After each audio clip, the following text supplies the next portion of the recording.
പാകിസ്ഥാന്റെ സൈനിക മേധാവി അസീം മുനീർ ഇപ്പോൾ അമേരിക്കയിലാണ്. അദ്ദേഹത്തെ അമേരിക്കയുടെ പ്രത്യേക ക്ഷണപ്രകാരം അദ്ദേഹം അവിടെ വലിയ രീതിയിൽ ചുറ്റിക്കറങ്ങുകയാണ്. പക്ഷേ പ്രതിഷേധവും കടുക്കുകയാണ്. എന്തുകൊണ്ടായിരിക്കും അമേരിക്കയിൽ ഉൾപ്പെടെ വലിയ പ്രതിഷേധം അസീം മുനീറിനെതിരെ ഉണ്ടാകുന്നത്? ക്ഷണിച്ചു എന്ന് പറയുന്നു, പ്രത്യേക ക്ഷണിതാവായിട്ടോ ഒക്കെ പറയുന്നു. പക്ഷേ അമേരിക്ക തന്നെ ഔദ്യോഗികമായിട്ട് പറഞ്ഞിട്ടുണ്ട്, അവിടുത്തെ സൈന്യത്തിൻ്റെ 250-ാം വാർഷിക ആഘോഷങ്ങളാണ്. അതിൻ്റെ ഭാഗമായിട്ട് അസീം മുനീറിനെ ഞങ്ങൾ ക്ഷണിച്ചിട്ടില്ല എന്ന് പറയും. ഇനി ആരുടെ ക്ഷണമാണെന്ന് എനിക്കറിയത്തില്ല. അവിടുത്തെ വല്ല ഖാലിസ്ഥാൻ തീവ്രവാദികളുടെയോ അല്ലെങ്കിൽ ഭീകരവാദികളുടെയോ ഉണ്ടാവുമല്ലോ അവിടെയും ഒളിഞ്ഞിരിക്കുന്ന സ്ലീപ്പിംഗ് സെല്ലുകൾ. അതിൻ്റെ ക്ഷണമനുസരിച്ചാണെങ്കിൽ ഓക്കെ, എന്ത് വാങ്ങിക്കൊണ്ടേ. എനിക്ക് തോന്നുന്നത് മിക്കവാറും സാധാരണ ഈ കല്യാണ സദ്യയ്ക്ക് നല്ല കലവറയിൽ നല്ല സദ്യയൊക്കെ ഒരുക്കുമ്പോൾ അതിൻ്റെ നറുമണം കെട്ടി ചിലർ ചെല്ലാറുണ്ട്. അതിൻ്റെ മണം പിടിച്ചിട്ട് അവിടെ പോയി കഴിക്കാൻ വേണ്ടി ചിലർ ചെയ്യും. ക്ഷണിക്കാതെ തന്നെ അങ്ങ് ചെല്ലും അതിൻ്റെ സ്വാദ് ഓർത്തിട്ട്. എന്ന് പറഞ്ഞ പോലെ ഈ ഓപ്പറേഷൻ സിന്ദൂറിൻ്റെ ആ ക്ഷീണമൊക്കെ തീർക്കാൻ വേണ്ടി അമേരിക്കയിലേക്ക് ഈ മണം പിടിച്ച് 250-ാം വാർഷികത്തിൻ്റെ മണം, അവിടെ ബീഫ്, മട്ടൺ ഇങ്ങനെയൊക്കെയുള്ള സാധനങ്ങളാണല്ലോ. പന്നി ഇറച്ചി നിഷിദ്ധമാണ്. അപ്പോൾ അതൊക്കെ അതിനൊരു അവസരം, മൂക്കുമുട്ട കഴിക്കാൻ വേണ്ടി ഒരു അവസരം തേടി. പാകിസ്ഥാനിൽ പട്ടിണിയാണ്, ആട്ട പോലും കിട്ടാനില്ല അവരുടെ പ്രധാന ആഹാരമായിട്ടുള്ളത്. അപ്പോൾ അങ്ങോട്ട് അതിൻ്റെ ഒരു സ്വാദോർത്ത് പോയതായിരിക്കാനേ വഴിയുള്ളൂ. എന്തായാലും 6 ദിവസത്തെ സന്ദർശനം, അത്രയും നാൾ പാകിസ്ഥാനിൽ നിന്ന് വേറിട്ട് മാറി നിൽക്കാമല്ലോ എന്നുള്ളൊരു വിചാരം കൊണ്ട് പോയതാണ്. അപ്പോൾ അതിന് നമ്മൾ വേണ്ട, അയാൾ ഇവിടെ പോയാൽ നമുക്കും തോന്നുന്നു നമ്മൾക്കൊരു ഭീഷണിയായി അല്ലാതായി കഴിഞ്ഞിരിക്കുക. ഇനിയൊരു ഇതുപോലൊരു പ്രോക്സി വാറിന് ഉടനെ തയ്യാറാകുമെന്ന് തോന്നുന്നില്ല. പഠിക്കേണ്ട പാഠം നമ്മൾ വളരെ ചുരുങ്ങിയ സമയം കൊണ്ട്, ഇതുപോലെ നീണ്ടുപോകുന്ന യുദ്ധങ്ങൾ കൊണ്ടല്ല, ചുരുങ്ങിയ സമയം കൊണ്ട് നമ്മൾ പഠിപ്പിച്ചു. ഇവിടെ ഇരുന്ന് രാഹുൽ ഗാന്ധി കുറയ്ക്കുന്നുണ്ട്, മോങ്ങുന്നുണ്ട്, അതൊക്കെ ചെയ്തിട്ട് ഓരിയിടുന്നുണ്ട്, ഇതൊക്കെ ചെയ്യും, ചന്ദ്രബിംബം കണ്ടിട്ട് നായ്ക്കൾ. അത് മാത്രമേ ഉള്ളൂ നമ്മുടെ ഭീഷണി. അത് അമേരിക്കയിലും പോയി മൂങ്ങും. അത് നമുക്ക് നിർത്താൻ പറ്റില്ല. അതൊരു മനോനിലയാണ്, ഒരു രോഗമാണ്. ഇവിടെ നമ്മൾ ശ്രദ്ധിക്കേണ്ട ഒരു കാര്യം, ഇദ്ദേഹം അവിടെ ചെന്ന് കഴിഞ്ഞപ്പോൾ സ്വാഗതം ചെയ്തത് മുദ്രാവാക്യങ്ങളാണ്. അദ്ദേഹത്തെ സ്വീകരിക്കാൻ പോയ ആൾക്കാരുടെ മുദ്രാവാക്യങ്ങൾ. അതിലൊന്ന് ഏറ്റവും പ്രസക്തമായിട്ടുള്ളൊരു മുദ്രാവാക്യം, mass murderer we are ashamed of you. Mass murderer you are ashamed of U.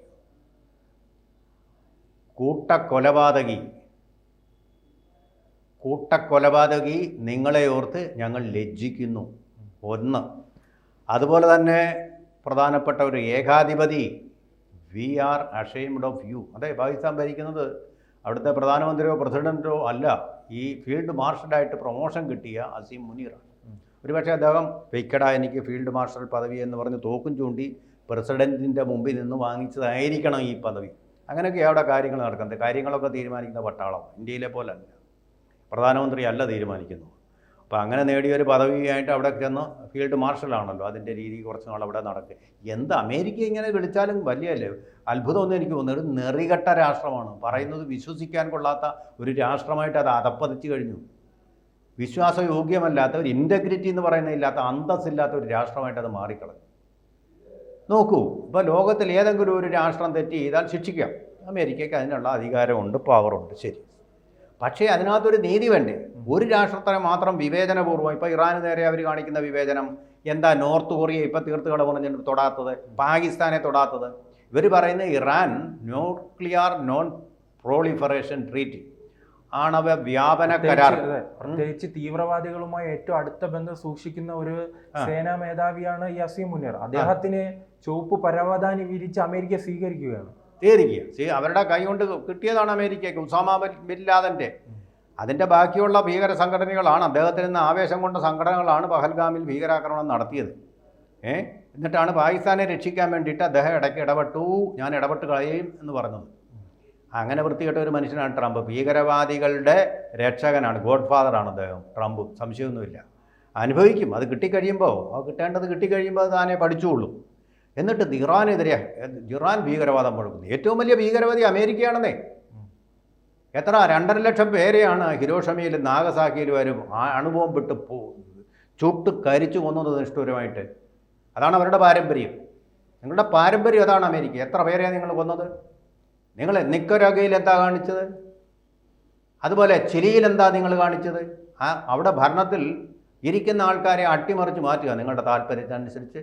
Even കേരളത്തിൽ കമ്മ്യൂണിസ്റ്റ് ഗവൺമെൻറ് വന്നപ്പോൾ അതിനെ പോലും മാറ്റാൻ ശ്രമിച്ചില്ലേ? പാട്രിക് മൊയ്നിഹാൻ അംബാസഡർ, നിങ്ങളുടെ അംബാസഡർ തന്നെ വെളിപ്പെടുത്തിയതാണല്ലോ, പണം കൊടുത്തിട്ട് അട്ടിമറിക്കാൻ വേണ്ടി ശ്രമിച്ചെന്ന്. അങ്ങനെ ലോകമാകസനം ആ തരത്തിലുള്ള ഒരു രാഷ്ട്രീയ ഭീകരവാദം നടത്തുന്ന രാജ്യമാണ് ഈ അമേരിക്ക എന്ന് പറയുന്നത്. അപ്പോൾ അസീം മുനീറിനെ പോലുള്ള ഭീകരവാദികളെ അവിടെ വിളിച്ചാലും കുഴപ്പമൊന്നും പറയാനില്ല.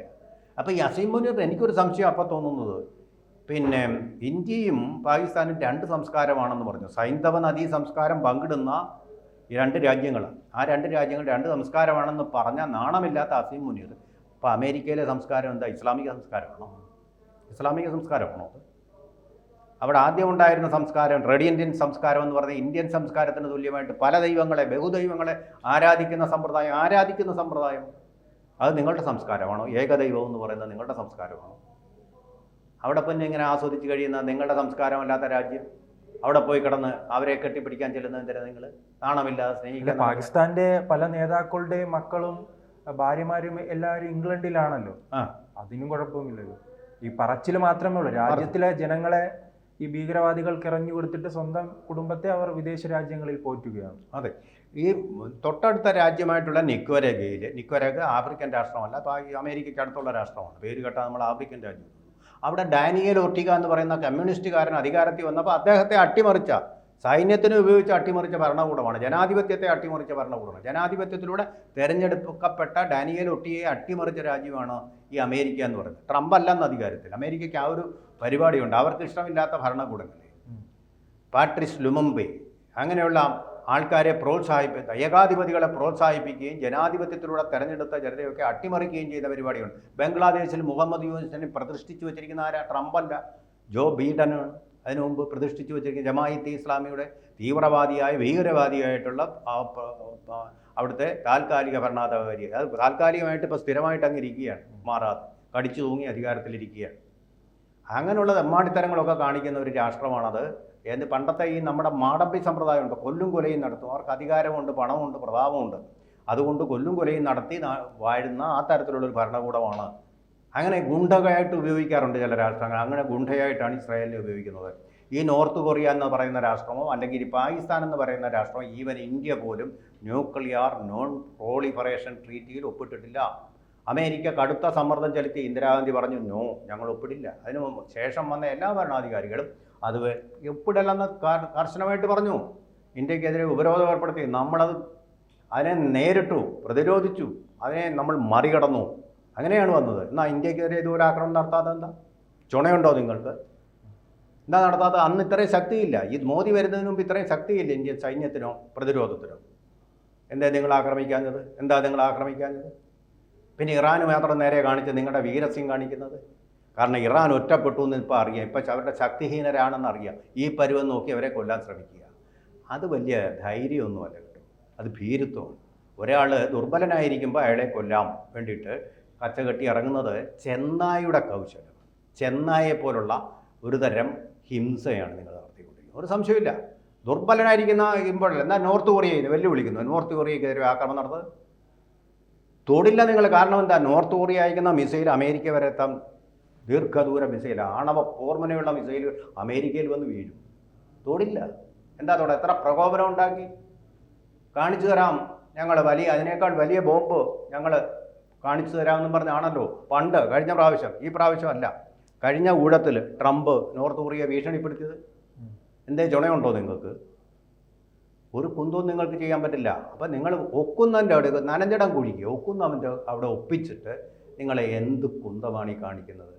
അതുകൊണ്ട് അസീം മുനീറിനെ അവിടെ സ്വീകരിച്ചതിൽ വലിയ കുഴപ്പമൊന്നും പറയാനില്ല. കാരണം ഈ ഒരു ഭീകരവാദത്തെ ട്രെയിൻ ചെയ്തെടുത്ത അസീം മുനീർ കരുതി കാണും പരാജയപ്പെട്ടു പോയപ്പോൾ വലിയ സ്വീകരണം ലഭിച്ചല്ലോ. ലഡു കൊടുത്തും പടക്കം പൊട്ടിച്ചും അതുപോലൊരു സ്വീകരണമാണ് അമേരിക്കയിലും പ്രതീക്ഷിച്ചിരുന്നത്. അതാണ് അത് വാസ്തവത്തിൽ നമ്മൾ ചെയ്യേണ്ടത്. നമ്മൾ പെട്രോൾ വാങ്ങിക്കുന്നുണ്ട് ഇറാനിൽ നിന്ന്. ചബഹാർ തുറമുഖം നമുക്ക് പ്രയോജനപ്പെടും. നമ്മൾ ശരിക്കും ഇറാൻ്റെ കൂടെ നിൽക്കണം. അമേരിക്കയുടെ താല്പര്യമല്ലേ നോക്കുന്നത്?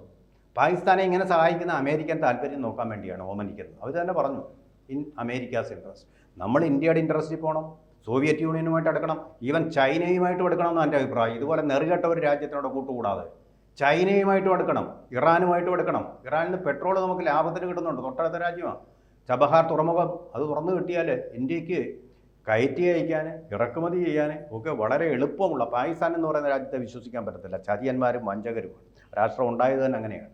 അപ്പോൾ പാകിസ്ഥാൻ്റെ സഹായം കൂടാതെ ഒരു എയർ സ്പേസ് ഇതെല്ലാം കിട്ടാൻ തന്നെയല്ല, നമ്മളൊരു കോമൺ സംസ്കാരം പങ്കിടുന്ന രാഷ്ട്രങ്ങളുമാണ്. ആ പാഴ്സി സംസ്കാരം എന്ന് പറയുന്നത്, സ്വരാഷ്ട്രീയൻ മതമെന്ന് പറയുന്നത്, അത് ഉണ്ടായത് ഇറാനിലാണ്. അത്തരം ഒരു മഹത്തായ സംസ്കാരം പിറന്ന നാടാണ്. പിന്നെ കംപ്ലീറ്റ് മതപരിവർത്തനം നടന്നിട്ടുണ്ടെങ്കിൽ കാശ്മീരും അങ്ങനെയാണല്ലോ. പക്ഷേ സംസ്കാരം നമ്മുടെ കോമൺ. കാശ്മീരിയത്ത് എന്ന് പറയുന്ന പോലെ ഇറാൻ്റെ ഒരു ദീർഘമായ സംസ്കാരമുണ്ട്. അല്ലാതെ മറ്റു രാജ്യങ്ങൾ ബ്രിട്ടനിൽ നിന്ന് കുടിയേറിയവരുടെ ഒരു സംസ്കാരമല്ല ഇറാൻ പങ്കിടുന്നത്, അവിടുത്തെ ആൾക്കാരുടെ തന്നെ പങ്കിടുക. പേർഷ്യ എന്ന് പറയുന്നത് ശരിക്കും ഇറാനാണ്, ആ രാജ്യം. അതുപോലെ ചൈന നമ്മളുമായിട്ട് സംസ്കാരം പങ്കിടുന്നതാണ്. ആ രാജ്യങ്ങളുടെ വർഗീയമായിട്ടുള്ള ഓർഗനൈസേഷൻ ഓഫ് ഇസ്ലാമിക് റിപ്പബ്ലിക് എന്നുള്ളതുപോലെ അല്ല. ഇറാൻ, ചൈന, ഇന്ത്യ ചേർന്നൊരു കൂട്ടുകെട്ട് വേണം. അതാണ് വേണ്ടത് ശരിക്കും പറഞ്ഞാൽ. നേരത്തെ തന്നെ ഉണ്ടാകേണ്ടതായിരുന്നു, ഇനിയിപ്പോൾ കാര്യമില്ല അവിടെ. പക്ഷേ ഒരു കാര്യം ഉറപ്പാണ്, അവിടെ നിങ്ങളെ ഈ അസീം മുനീറിൻ്റെ കാര്യമാണ് നമ്മൾ പറയുന്നതെങ്കിലും, ഫോർദോ കുന്നുകളുടെ അടിയിൽ ഏതാണ്ട് 200 മീറ്റർ ആഴത്തിലാണ് ഇറാൻ്റെ ആണവ ബോംബുകൾ സ്ഥിതി ചെയ്യുന്നത്. അതിൻ്റെ പൊടി പോലും തൊടാൻ ഇസ്രായേൽ ഇത്രയും പരാക്രമം കാണിച്ചിട്ടും കഴിഞ്ഞിട്ടില്ല. അമേരിക്ക പരാക്രമം കാണിച്ചാലും കഴിയുകയില്ല. അത്രമാത്രം തന്ത്രപരമായിട്ടാണ് അവർ ഒളിപ്പിച്ചു വച്ചിരിക്കുന്നത്. അതിപ്പോൾ ഞാൻ അറിയുന്നത് പ്രകാരം 83% സമ്പുഷ്ടീകരണം നടന്നിട്ടുണ്ട് അവിടെ യുറേനിയത്തിൻ്റെ. 90% സമ്പുഷ്ടീകരണം, അതായത് 7% കൂടി നടന്നു കഴിഞ്ഞാൽ അതൊരു ആണവ ബോംബായിട്ട് മാറി. ഒരു കാരണവശാലും ഇറാനിലെ ജനങ്ങളുടെ മുഴുവൻ ജീവൻ ബലി കഴിച്ചാലും അവരത് വിട്ടുകൊടുക്കുകയില്ല. അത് കൂടുതൽ പോരാട്ട വീര്യവും പ്രതികാര ബുദ്ധിയുമുള്ള ഇറാനെ ആയിരിക്കും സൃഷ്ടിക്കുക. ഇപ്പോൾ അമേരിക്ക കാണിക്കുന്ന ഈ തിടുക്കത്തിൻ്റെ, ഈ അതിക്രമത്തിൻ്റെ ഫലം അതായിരിക്കും. കൂടുതൽ വാർത്തകളും വിശേഷങ്ങളും നിങ്ങളിലേക്ക് എത്താൻ ABC മലയാളം സബ്സ്ക്രൈബ് ചെയ്യുക, ബെൽ ബട്ടണും അമർത്തുക.